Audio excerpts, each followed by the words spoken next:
সবচেয়ে আশ্চর্যের কথা কি জানেন? সবচেয়ে আশ্চর্যের কথা হলো ভুঁড়িওয়ালা স্বামী, তারও কিন্তু প্রত্যাশা থাকে তার বউটা দেখতে হবে ঠিক ফিল্মি স্টারের মতো, ছিলিম অর্থাৎ স্লিম। ভুঁড়িওয়ালা স্বামীও চায় তার বউটাকে দেখতে হবে সিনেমা আর্টিস্টের মতন এবং তার চেহারাটা হবে স্লিম। যত সব বলুন তো, এগুলো কি ঠিক? এগুলো কি ঠিক নাকি? কিন্তু এটা সব পুরুষ মানুষই চায়, এটা আমি বললাম। আমি নিজেও একজন পুরুষ, আমি জানি পুরুষের মনে মনে তারা কী চায়। কিন্তু আসলে কি হয় না, কোনো পুরুষই সুখী হতে পারে না বিবাহিত জীবনে। কেন কথাটা বলছি শুনলে হয়তো অনেকের খুব খারাপ লাগতে পারে। কোনো পুরুষই সুখী নয় বিবাহিত জীবনে। কেন বলছি সেটা একটু শুনুন। প্রথম 2-1 বছর একটা ঘোরের মধ্যে থাকে, তাই খুব সুখী সুখী ভাব দেখায়। প্রথম 2-1 বছর খুব একটা ঘোরের মধ্যে থাকে, তখন যেমন বউকে নিয়ে সব জায়গায় যাচ্ছে, খাওয়া দাওয়া হচ্ছে, বেড়াতে যাচ্ছে, হনিমুনে যাচ্ছে, একটা আলাদা রকমের আমেজ, সে সুখী সুখী থাকে। তারপরে মগজবিহীন বউগুলো ভাবে যে বউ তাকে নিয়ে একেবারে ধন্য, তার স্বামী তাকে নিয়ে, তার বউকে নিয়ে ধন্য। সে স্বামী গর্বিণী হয়ে আহ্লাদে একদম মোমের মতন গলে পড়ে। এরপরে 2-3 বছরের ভিতরে এই গলে যাওয়া ভাবটা আস্তে আস্তে কোনো একটা জাদুমন্ত্র বলে উধাও হয়ে যেতে থাকে। বউ আস্তে আস্তে পুরনো হতে থাকে। ঘরের অন্যান্য আসবাবপত্রগুলো যেরকম দিনে দিনে পুরনো হয়, বউটাও সেরকম দিনে দিনে পুরনো হয়ে যেতে থাকে।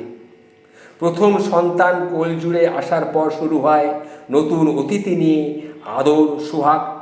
আর এদিকে শুরু হয় আহ্লাদি বউয়ের নিউবর্ন বেবির সমস্ত যত্ন নেওয়ার ভার। নব্য মায়ের উপরে এই দায়িত্ব বর্তায়। দিনের পর দিন, রাতের পর রাত জাগা শুরু করে বেবির সব দায়িত্ব এসে পড়ে ওই মায়ের উপরে। অন্যদিকে দেখুন, আহ্লাদি বউয়ের স্বামী এই সব কাজের ফাঁকে আস্তে আস্তে বউ বিমুখ হয়ে অন্য কাজে মন দিতে শুরু করে। বিশেষ করে অন্য মেয়েদের পটানো, মিথ্যে মিথ্যে গল্প সাজিয়ে বলা, আমার বউ আমাকে কেয়ার করে না, আমার বউ আমার মনের মতো না, একটা বললে আর একটা করে, ঘরে আমার কোনো শান্তি নেই, এই রকম ইত্যাদি ইত্যাদি নানা রকম কথা সে অন্যান্য মেয়েদের কাছে বলে বেড়ায়। স্বামী প্রবর্তী ভাবে আমার বউ আমার দিকে আগের মতো আগে নজর দিচ্ছে না, আমাকে আগের মতো ভালোবাসছে না, স্বামীর কাপড় চোপড় হাতের কাছে এগিয়ে দিচ্ছে না, অফিস বা কাজে বেরোনোর সময় আগের মতন এগিয়ে এসে বিদায় জানাচ্ছে না, কথায় কথায় খুনসুটি করে, কথায় কথায় রাগারাগি করে, চেঁচামেচি করে, মান অভিমান এসব করে। কিন্তু আস্তে আস্তে সেগুলো ক্রমশ কমতে থাকছে। স্বামীর ভিতরে নানা রকম দুঃখ তখন খেলে যায়। এদিকে যে বউ সব দিক সামলাতে সামলাতে নিজের যত্ন, নিজের খেয়াল পর্যন্ত নিতে পারছে না, তখন বিজ্ঞ স্বামীর সেদিকে কিন্তু খেয়াল থাকে না। বউটির সৌন্দর্য আস্তে আস্তে যে মাটিতে চাপা পড়ে যাচ্ছে, নতুন একটা জন্ম নেওয়া শিশুর দেখভাল করতে করতে, সেটা খেয়াল তার থাকছে না। সেই থেকে বউ নামক বস্তুটির কদর কমতে কমতে কমতে কমতে একসময় শূন্যতে এসে পড়ে।